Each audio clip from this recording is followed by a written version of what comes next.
What a very special privilege it is to stand with you today as the 12th president of the American University in Cairo. It's a thrill for Maria and me to return to Dunya, Cairo, the great mother of the world, for another chapter in our lives. Francis Ricciardone, current AUC president, arrived in Egypt just around 2 months ago.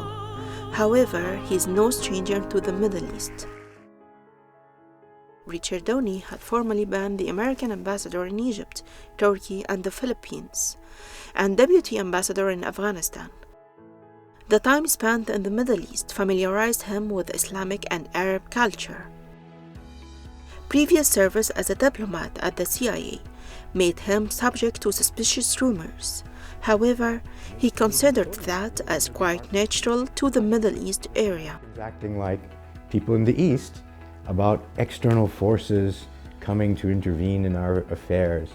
I think it's very human to imagine there's outside forces that are dark and mysterious and that are always at work, and we must be a guard.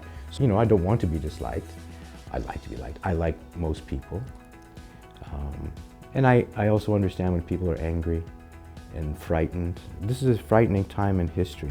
Although he worked in other Islamic cultures, he believed that Egypt is different. But this is such a civilized place and such a distinct and special place. Egypt shares some aspects of Mediterranean culture, where my grandparents came from, Italy. The family, religion, community. So that felt warm and familiar, but it's distinct, it's special.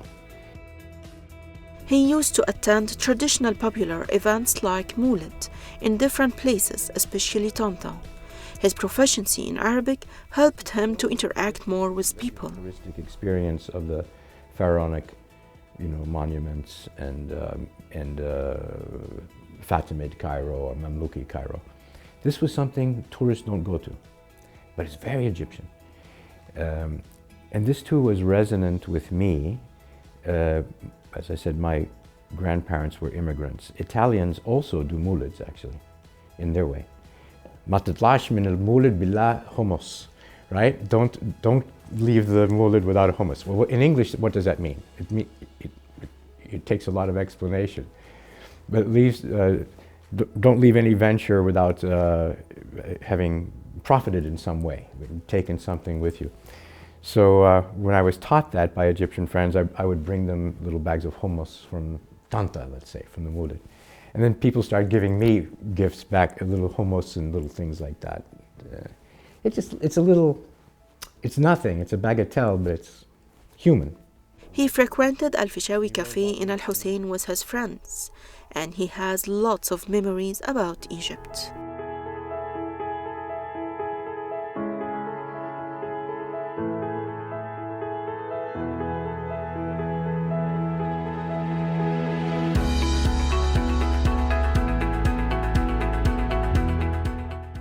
President Ricciardone invited us to Watson House, which led us to know him closely.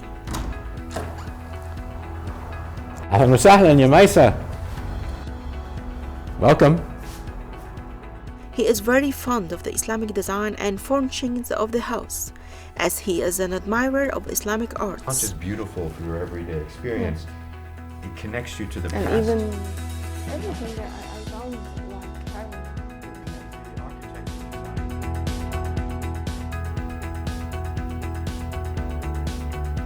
Such an atmosphere helps him to work comfortably. Some of the house items were gifts from others, but that also have a special significance for him. One such item is a plate with Surat Al-Falaq on it. Although he denied believing in the evil eye, he still feels good about having such items that are believed to be a source of protection. You believe in that? Like everybody, no, I don't. But it doesn't hurt. But it's something warm and human and nice. And in this case, particular individuals have given me little gifts. Like they know I like sabaha, the beads? Sabha. Yeah. I like those beads, and so some over the years, friends have given them to me, or like you have given me hummus or sweets from the Moulid.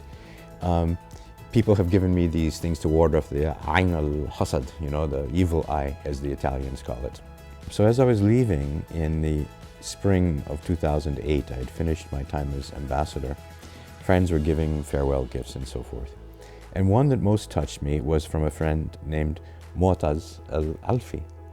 Mu'taz, of course, is a great friend of AUC, but I just knew him as a businessman who was a good and honest man and a man I liked, his family I admired. And so as we were going, we had a little farewell dinner, and he gave me this.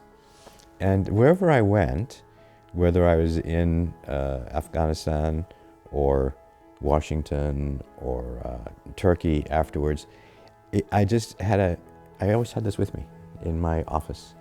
A year ago, when the question came up about whether I should come back to AUC, I had no idea that the opening would be an opening for president. I wasn't paying attention. But AUC approached me and I thought about it. A flood of happy memories came back about Egypt. And I looked up in my office shelf and there was this. So it's almost like fate in a way, you know? This was something years ago. This is a gift from 10 years ago that is back in my life. It reminds me of connections, human connections. Bismillah ar-Rahman ar-Rahim.